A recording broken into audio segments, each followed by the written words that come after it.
Breaking ન્યૂઝથી જે મળી રહ્યા છે સૌરાષ્ટ્રથી સૌરાષ્ટ્રની કોંગ્રેસ સમિતિએ સીએમને પત્ર લખ્યો હોવાની વાત સામે આવી છે। જૂનાગઢથી આ સમાચાર। જિલ્લા કોંગ્રેસ સમિતિએ સીએમને પત્ર લખ્યો છે।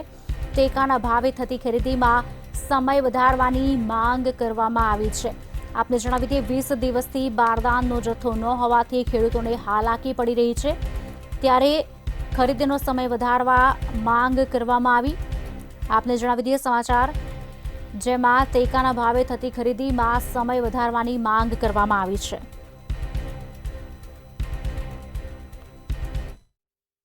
મિત્રો ફરીવાર ભાજપની ભવાઈ ચાલુ થઈ છે। દર મહિને કાંઈક ને કાંઈક તો પોતાના વહીવટ કુશળ ન હોવાને કારણે જગતનો તાત હેરાન થઈ ગયો છે। મોટી મોટી વાતો બણગા ઠોકી અને જૂનાગઢ જિલ્લામાં અસંખ્ય જગ્યાએ ખરીદી કેન્દ્રો ચાલુ કર્યા મગફળીના, પણ ત્યાં બારદાન નથી।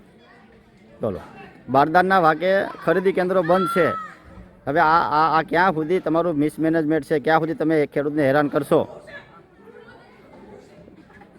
માંડવી જોખાઈ ગયા પછી બીજી વાત ફરિયાદ એવી, માંડવી જોખાઈ ગયા પછી દોઢ મહિને પગાર તમે રૂપિયા